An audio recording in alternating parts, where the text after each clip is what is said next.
좀 더 깊이, 더 자세히 들어보는 더 인터뷰 시작하겠습니다. 오늘 홍익표 전 더불어민주당 원내대표 모시고 민주당 내 현안부터 지방선거 이야기까지 짚어보겠습니다. 어서 오십시오. 네, 반갑습니다. 예, 이거 먼저 줘야 될 것 같아요. 아까 저희 방송 초반에 속보가 들어왔는데 이재명 대통령과 강훈식 비서실장 그리고 정청래 민주당 대표, 김병기 원내대표 이렇게 네 사람이 만찬을 한다고 합니다. 예. 원내대표 때 여기 청와대 가서 만찬 하신 적? 저 때는 야당이었어요. 아, 맞다.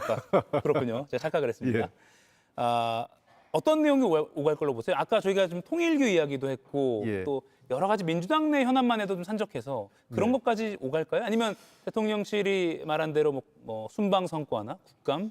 순방 선거를 명분으로 해서 만나는 모양새는 취할 텐데 예. 아무래도 당정 간 현안에 대해서 훨씬 더 깊은 논의가 있지 않을까 싶습니다. 예. 특히 오늘은 소수간 모이지 않습니까? 과거에는 최고위원들 다 같이 하고 있는데 그게 아니라 당대표, 원내대표 그리고 사실상 이제 비서실장은 배석자 자격이기 때문에 주로 대통령과 당대표, 원내대표 이 3인 간의 대화가 이루어질 것 같습니다. 예. 그런 측면에서 가장 중요한 것은 최근에 이제 그 사법개혁이 지금 가장 중요한 현안 이슈 아니겠습니까? 이 사법개혁에 대한 문제 그리고 최근에 의회 국회에서의 어떤 여러 가지 정쟁이 심화되면서 그 정부의 어떤 입법이나 이런 문제까지 좀 차질을 빚고 있거든요. 그런 문제에 대한 우려, 어떻게 돌파해 나갈 건가. 예. 그리고 이제 통일교 문제도 좀 논의가 있겠죠. 그러니까 자연스럽게 앞서 그 패널도 얘기했지만 여권 관계자 얘기도 이제 본격적으로 거론되면서 어쨌든 그 불똥이 여당 쪽으로도 튀긴 튈 것 같아요. 그런 여러 가지 상황에 대해서 정무적 대응 등등이 포괄적으로 논의될 것 같고요. 그다음에 의제와 관계없는 자리이기 때문에 자연스럽게 모든 논의가 이루어질 것 같습니다. 예. 그렇죠. 의제가 따로 정해지지 않은 거니까 예. 어떤 것이든 이야기가 나올 수 있겠군요. 같은 맥락에서 오늘 이재명 대통령이 개혁은 가죽을 벗기는 것이다 이렇게 말을 했습니다. 지금 민주당이 추진하고 있는 뭐 내란 전담 재판부 설치나 사법개혁 등등에 대해서 힘을 실어준 발언이라고 보면 되겠죠. 그렇습니다. 원칙적으로 힘을 실어주고 예. 강론에서는 다소 뭔가 이렇게 이견이 있는 부분은 또 짚어가고 그런 차원 아닌가 싶습니다. 예. 뭐 우리가 옛말에서도 혁명보다 더 힘든 게 개혁이라고 하지 않습니까? 왜냐하면 그것은 혁명이라는 것은 뭐 폭발적으로 어떤 폭력적인 방법도 동원되지만 개혁은 그런 게 아니라 기존의 합법적인 틀 내에서 그 안에서의 뭔가 변화 그리고 기득권에 대한 저항을 이겨내야 되는 거기 때문에 훨씬 더 높은 어떤 정치력 그리고 국민과의 소통 이런 게 훨씬 더 중요하기 때문에 예. 개혁이 쉽지 않습니다. 이번 사법개혁과 관련돼서도 상당한 논란이 있고 이것이 뭐 한 축에서는 민주당이 무리한 면도 분명히 있죠. 그 위헌 소지가 있다고 지금 지적이 되고 있으니까 그런 측면은 바로 잡자라는 게 대통령실의 의견인 것 같고 또 하나 두 번째 측면은 어쨌든 기존의 그 시스템을 유지해왔던 기득권 측의 반발도 분명히 포함되어 있습니다. 그런 측면에서 그것을 넘어서기 위해서는 좀 더 강력한 개혁 의지와 당내 어떤 그 통합된 정치력이 필요한 것 아니냐 이런 부분에 대해서 대통령이 한편으로는 당부고 예. 한편으로는 개혁에 힘을 실어준 것 아닌가 싶습니다. 민주당이 이제 속도 조절을 하고 있다라고 분석이 나오고 있는데 로펌 자문까지 받기로 했고요. 위헌 예. 소지 또는 불필요한 시비를 최대한 없애겠다라는 건데 이 내란 전담 재판부 법안 자체가 뭔가 무엇을 좀 덜어내고 보완 장치를 마련한다고 해서 위헌 소지가 사라질 것이냐 이런 회의적인 반응도 있거든요. 예, 그런 부분도 지적도 분명히 있는 건 맞습니다. 그런데 다만 어쨌든 큰 틀에서 왜 내란 재판부와 관련된 논의가 시작됐느냐에 대해서는 사법부도 한번 곱씹어 봤으면 좋겠어요. 예. 스스로에 대해서 조희대 대법원장과 그다음에 또 특히 직위원 판사의 어떤 그 이해할 수 없는 행태 이런 것들이 사법계 개혁에 대한 불씨 도화선이 되었고요. 특히 내란 전담 재판부는 내란 세력에 대한 확실한 단죄란 측면에서 신속하고 확실한 단죄 차원에서 필요성이 제기됐는데 어쨌든 이 문제에 대해서는 법조계에서 의견이 좀 양분되는 것 같아요. 예. 당내에서 의견이 엇갈리고 그래서 로펌에까지 의뢰를 했고 과거에도 사실은 이재명 대통령이 당대표 시절에 여러 차례 이런 방식을 택한 적이 있습니다. 로펌의 방식을 의뢰해서 예. 이게 가능성이 있는지 여부를 타진했었기 때문에 로펌의 의견을 받고 최대한 말씀하신 대로 위헌 여부의 소지를 최소화하는 쪽에 일단 첫 번째 선택을 할 것 같고 예. 만약에 그럼에도 불구하고 도저히 위헌성 때문에 극복할 수 없다라는 로펌의 의견이 있다면 민주당으로서도 그분에 대해서 깊은 또 어떻게 이 내란 전담 재판 문제를 돌파할 건지에 대해서 예. 또 다른 차원에서의 고민이 생길 것 같습니다. 그 지도부에서 연내 추진은 변함없다라고 했는데 지금 로펌 자문도 그렇고요. 지금 이제 12월 9일이니까 한 20일 정도밖에 안 남았는데 연내 가능할까요? 로펌에 자문하면 그렇게 시간은 많이 걸리지 않습니다. 그런가요? 예, 그 짧게는 뭐 이게 이제 그 아주 복잡한 사안이 아니고 예. 이미 논의가 됐고 논란이 되는 지점이 이미 나와 있지 않습니까? 예. 그런 측면에서 로펌에 줬을 때 의견을 모으는 과정은 열흘 안팎이면 충분하다. 2주 안 걸리더라고요. 저희들 통상 맡겨보니까요. 예. 그리고 이번 그 임시국회가 12월 말까지이기 때문에 최종적으로 그 12월 30일 또는 뭐 31일까지도 국회는 열릴 수 있습니다. 그런 측면에서 저는 뭐 마지막까지 이 부분에 대해서 고민하고 다소 민주당의 선택이 12월 초순이 아니라 12월 하순으로 밀렸다 이렇게 보면 될 것 같습니다. 예.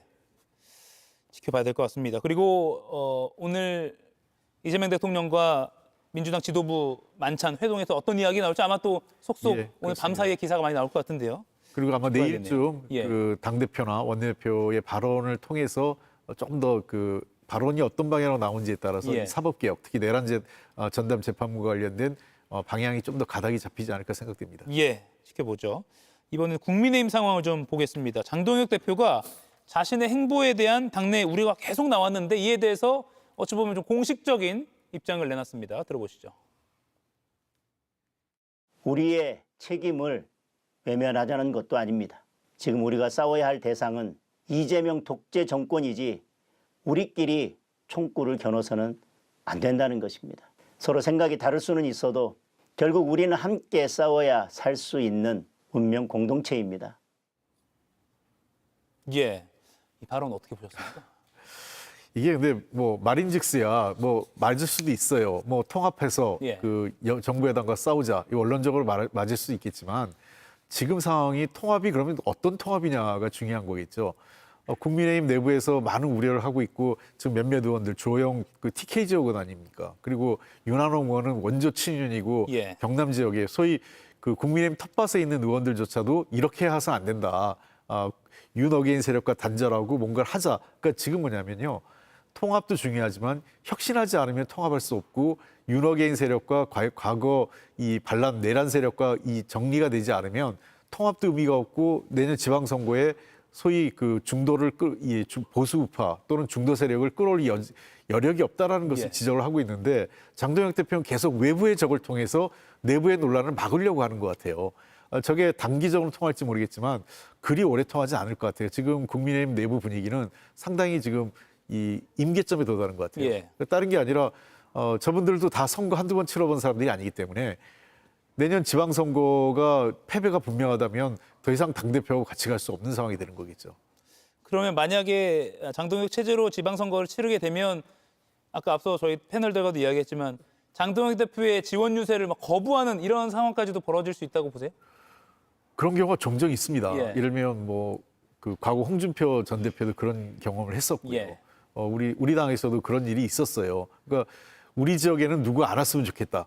이런 게 종종 있습니다. 예. 그러니까 그 장동혁 대표가 모르겠어요. 그 TK 지역이나 영남권 빼놓고는 수도권에서 장 대표가 나왔을 때 과연 그 현재 지금 후보로 뛰고 있는 분들 뭐 예를 들면 오세훈 시장이라든지 또는 뭐 지금 서울 지역의 구청장들 후보 지금 구청장이 국민의힘이 제법 많지 않습니까? 예. 지금요.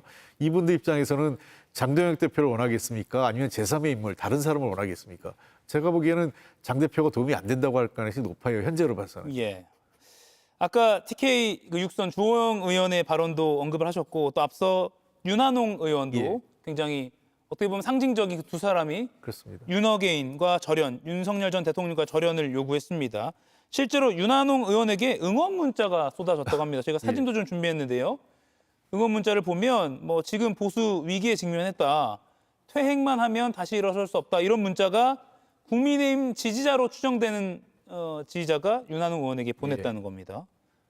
민심이 정말로 달라지고 있다고 보세요? 그렇죠. 지금 왜냐하면 그 국민의힘 보수 세력, 그러니까 국민의힘을 지지한 분들 입장에서는 가장 중요한 게 뭐겠습니까? 국민의힘이 선거에서 승리하고 집권하는 걸 원하지 않겠습니까? 실제로 우리 민주당에서도 과거 뭐 내부에서 막 싸우고 이럴 때 당 지지율이 그 떨어지고 이럴 때 많은 분들이 문자를 보내거나 할 것은 제발 그 너희들끼리 싸우지 말고 좀 제대로 통합해서 선거에 이길 수 있게 해달라. 예. 사실 정당이라는 것이 선거에 이길 수 있다면 어떠한 형태든 간에 개혁을 하는 게 그래서 민주주의의 꽃이 선거거든요. 예. 선거를 통해서 국민들한테 심판받는 거고 국민들한테 지지를 받기 위해선 모든 개혁을 다 하는 건데 지금 방식은 국민의힘 입장에서는 선거에서 승리하려면 그리고 선거에서 최소한의 즉 집권 여당을 견제할 수 있는 지지를 받으려면 지금 방식으로 안 된다라는 게 윤한홍 의원 같은 경우 아까 제가 말씀드렸다면 원조 그 친윤이잖아요. 그러니까 많은 사람들이 그런 비판도 있어요. 그 옛날에는 호가호위하다가 이제 와서 이런 소리 하느냐 이런 예. 비판도 있을 수 있습니다. 그럼에도 불구하고 오죽하면 윤한홍 의원 같은 사람들도 견디다 저런 얘기를 하겠냐는 거예요. 그만큼 자기의 지역구 가면 이런저런 얘기 들리고 또 소위 국민의힘을 지지해야 될 만한 사람들 주변에서 윤한홍 의원 입장에서도 이렇게 해가지고는 선거가 어렵겠구나라는 판단을 하기 시작한 거죠. 예. 그러면요. 앞으로 장동혁 대표가 자신만의 스케줄이 있다고 했으니까 갑자기 전향적으로 뭔가 중도 외연 확장을 위한 어떤 선언이나 행보에 탈바꿈이 있을지 또는 그 바꿈이 있더라도 이제 6개월 남았는데 뭔가 민주당 입장에서 위협적일 수 있을지 어떻게 두 가지 전망하세요? 선거는 끝날 때까지 끝난 게 아닙니다. 아, 예. 그래서 심지어 그 마지막에 며칠 남겨놓고도 기류가 바뀌는 게 사실이에요. 예. 그 저희가 지난 1년 전에 있었던 1년 반 전에 있었던 그 22대 총선에서도 예. 선거일 그 사전 투표일 거의 끝나고 그러고 나서 나오기 시작한 게 200석 뭐 민주당이 200석 가능하다는 일부 패널들의 발언들이 나오고 하면서 사실은 그 접전 지역이나 이길 만한 지역에서 뒤집힌 경우가 많아요. 그때 막 발언 금지령도 내려지고 막 예, 그랬죠. 그렇습니다. 예. 그럼에도 불구하고 그런 위기의식이 보수 지형을 똘똘 뭉치게 하면서 예. 뭐 예를 들면 뭐 분당 지역이라든지 부산 지역, 부산 경남 지역에서 다 그 저희 당이 의석이 상당히 줄은 결과가 나왔거든요. 그러니까 막판까지도 그로 인해서 선거 결과가 몇 석이 흔들린다는 거예요. 예. 그런 측면에서 6개월이면요. 제가 보기에는 대한민국 정치에서는 판을 흔들 만한 건이 아하. 최소 3번에서 5번은 옵니다. 예.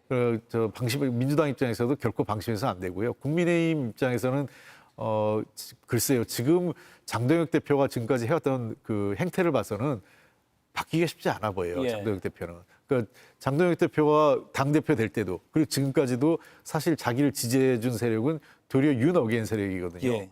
거기하고 결별하는 순간 본인이 세력이 없어요. 당내에. 국회의원들 따르는 국회의원도 없고 지금 장동혁 대표와 같이 밥 먹고 얘기 들어주는 의원도 별로 없다는 거 아니에요. 그러다 보니까 장 대표로서는 점점 더 그 자기도 뭐 아마 머릿속으로는 그런 생각을 할지 몰라요. 과거에 제가 장동혁 대표 옆에서 봤을 때는 예. 이렇게 가면 안 되는데 이렇게 갈 수밖에 없는 상황으로 점점 빠져들어가는 것 아니냐 이렇게 보입니다. 다만 민주당 입장에서는 장동혁 대표가 나중에 바뀌더라도 선거 전까지는 모르는 거다. 안심할 수 그렇습니다. 없다. 그렇습니다. 예. 왜냐하면 장동혁 대표가 바뀔 수도 안 바뀌거나 바뀔 수 있겠죠. 두 가지 경우에서 다 바뀌는데 또 장동혁 대표가 안 바뀌더라도 새로운 그 그림을 만들어낼 수 있죠. 예. 예컨대 지금 계속 경기도의 유승민 전 대표 얘기도 나오고 그러지 않습니까? 예. 그런 식으로 판 자체를 국민의힘이 과거에 저는 약간 지금하고는 비교할 수 없겠지만 국민의힘이 보수 아주 그 한나라당 시절 이럴 때 보면 정말 선거 잘 치른 경험들이 있어요. 그런 백전노장들이 지금 다 이선후퇴하고 정계에서 빠져나갔긴 했지만 예. 그런 측면에서 선거는 늘 방심해서는 안 되고 국민들은 오만한 사람한테는 또 심판하는 게 국민입니다. 예. 선거 이야기 다른 이야기 해보겠습니다. 어제 아침에 이재명 대통령이 서울 성동구청장이죠. 정원호 성동구청장을 공개적으로 소셜미디어에서 칭찬을 했습니다. 지금 보고 계시는 이 글인데요. 잘하긴 잘하나 봅니다. 저의 성남시정 만족도가 꽤 높았는데 명함도 못 내밀 듯. 그다음에 웃음 표시죠. 크 하나를 또 붙였습니다. 지금 우리 홍익표 전 원내대표께서도 서울시장 출마 주자로 언급이 되고 있기 때문에 이거 어떻게 받아들였어요? 저는 뭐 큰 의미는 아니라고 생각해요. 예. 대통령께서 제가 보기엔 크 붙인 것 자체도 제가 보기엔 약간 좀 우스운 소리고 아마 정원호 구청장이 정치인이면 못했을 거예요. 국회의원이라 이랬으면. 그러면 훨씬 더 파장이 크죠. 예. 저는 행정부의 수장으로서 그 기초자치단체장 중에 행정적으로 아주 잘하는 그 구청장이 있으니까 예. 잘하네 이런 정도의 그 일종의 그 원론적인 의견을 그냥 그 개인 SNS를 통해서 한 것 아니냐 이렇게 보입니다. 그러다 보니까 사실은 원래 오늘 성동구에서 별도 행사가 있었어요. 그렇다면서요? 예정도. 그거를 취소시켰잖아요. 예. 그러니까 대통령께서도 이것을 의도하지 않았던 것으로 생각합니다. 본인은 그냥 가볍게 했는데 이게 파장이 커지니까 예. 아예 원래 예견된 행사를 취소하면서 그 마치 오늘 그 SNS가 나가고 행사를 하면 정치권에서 논란이 훨씬 더 그 과열돼 있을 수 있다 보니까 본인이 이건 아니구나 하면서 그 행사를 취소시키는 그런 결과로 이어진 것 같습니다. 예. 그 박홍근 민주당 의원은 뭐 서울시장 출마를 공식 예. 선언한 인물이죠. 좀 의아스럽기도 하고 당황스러운 게 솔직한 마음 아니겠냐라고 이 글에 대해서 평가를 하기도 했습니다. 예. 뭐 박홍근 의원 입장에서 좀 예. 섭섭할 수 있겠죠. 본인은 비서실장도 했고, 저 대통령께서 이제 2022년도 대선에 출마하고 그 당시에 비서실장하고 처음부터 이제 지지하고 그랬으니까 예. 하면 관계를 보면 나를 했어야지 뭐 이런 생각을 할 수는 있을 것 같아요. 예. 근데 대통령이 그러셔서도 안 되고 또 그런 걸 선거에서 뛰려고 하는 사람들이 그런 걸 또 기대해서도 안 되겠죠. 그래서 뭐 아마 인간적으로는 기대지만 뭐 별로 관여치 않겠다, 개념치 않겠다 이런 게 아마 박홍근 의원 얘기인 것 같아요. 그런데요, 오세훈 서울시장, 현 서울시장도 이례적으로 정원호 구청장에 대해 후한 평가를 내렸습니다. 예. 민주당 후보들은 식기현의 한계가 느껴진다. 정원호는 차별화되는 입장을 보였다라고 한 거거든요. 근데 그 내용을 다 까면 예. 그게 아니에요, 내용을요. 이거 칭찬이 아닌가요? 예, 일종의 돌려가기란 건데 예. 왜냐면 정원호 청장이 왜 차별해야 되느냐? 자기 한강버스에 대해서 긍정적으로 평가했다라는 거예요. 근데 사실은 그게 아니거든요. 정원호 구청장도 제가 알기에는 한강버스에 대해서 비판적으로 얘기한 거예요. 그러니까 예. 유람선으로 하면 될 일이지 무슨 버스를 하냐 이렇게 얘기를 했거든요. 근데 그거를 마치 정원호 구청장과 나머지 분들을 차별하면서 자기의 그 시정이 문제가 없는, 특히 한강버스가 아무 문제가 없는 것처럼 갈라치기란 것으로 해서 제가 보기엔 저건 정원호 구청장이 해명을 해야 돼요. 마치 그 한강버스에 대해서 긍정적으로 평가한 것처럼 오세훈 시장이 그걸 끌어들인 거였거든요. 그리고 두 번째는 이런 의도도 있는 것 같아요. 일종의 그 정치적 프레임을 벗어나려고 하는. 그러니까 내년에 오세훈 시장 입장에서는 내년 서울시장 후보가 만약 된다면 제일 걸림돌은 자기의 그 선거의 걸림돌은 국민의힘이 될 거예요. 그러니까 국민의힘과는 차별화된, 도리어 행정적으로 누가 일 잘하고 실력 있느냐 이거로 가는 게 프레임을 전환할 수 있다는 측면에서 그런 수도 깔려 있는 것 아니냐 생각됩니다. 예. 청와대 이전 오늘부터 대통령실이 본격적으로 이사를 시작했습니다. 예. 이재명 대통령이 후보 시절에 이런 공약을 밝혔는데요. 잠깐 보고 올게요. 지금 청와대가 제일 좋아요. 아주 오래 썼고 상징성도 있고 문화적 가치도 있고 거기를 안 쓸 이유가 없어요. 안보 문제도 그렇고 거기가 최적입니다. 최대한 빨리 청와대를 고수하고 그리고 가야죠. 취임 6개월 만에 이전을 시작했으니까 최대한 빨리 한 것 같긴 합니다. 그렇습니다. 예. 그때 연말까지 그때도 한 연말 정도 얘기를 하셨기 때문에 예. 최소한 일정을 단축시켰다 이렇게 보고요. 예. 정말 이러다 보니까 비용이 아깝습니다. 그 당시에요. 상당히 많은 이전한다고 하면서 여러 또 부처가 또 움직였잖아요. 네, 특히 그러면서 국방부는 국방부가 통째로 움직이면서 예. 또 저쪽 합참 이런 데까지 다 영향을 여러 군데에 줬어요. 그러다 예. 보니까 다들 영향을 받았는데 이번에 다시 바로잡는다는 거고, 그리고 저는 비용이라는 걸 떠나서 대한민국의 비극은 용산의 입주에서부터 시작됐다는 겁니다. 용산의 지리적 위치상 제일 가까운 게 군 관계자들하고 가까워졌잖아요. 예. 그러니까 대통령이 남의 눈을 띄지 않게 군 장성들하고 술자리를 하고 사적인 만남을 할 수 있는 환경을 용산 이전이 가능하게 했다. 그게 지금의 대한민국의 비극인 1년 전에 비상계엄과 내란을 가능하게 한 어떤 환경적 요건. 그래서 예. 저는 대통령실을 용산으로 이전한 것 자체가 매우 잘못된, 도리어 윤석열 대통령의 그 비극을 스스로 자초한 이전이 아니었나 이런 생각을 합니다. 예. 다만 청와대 자체도 사실 궁궐 갖고 해서 소통에 문제가 있었던 거 아니야라는 거는 진보 정부, 보수 정부 할 것 없이 지적은 나왔잖아요. 그렇습니다. 다시 돌아가면 이거 괜찮을까라는 우려도 조금 있습니다. 저는 이게 이제 풍수지리 자꾸 얘기하는데 예. 물론 영향이 없진 않겠죠. 지형적 그 공간이 사람에게 의식에 영향을 주는 건 이건 건축에서 설계에서 늘 나오는 얘기지만 예.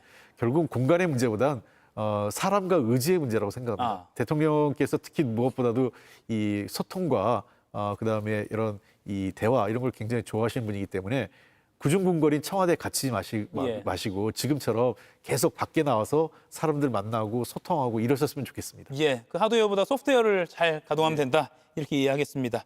오늘 말씀 잘 들었습니다. 지금까지 홍익표 전 더불어민주당 원내대표였습니다. 고맙습니다. 감사합니다. 이가혁 라이브를 시청해 주셔서 고맙습니다. 이가혁 라이브는 평일 오후 5시 TV와 유튜브로 실시간으로도 함께 하실 수 있습니다.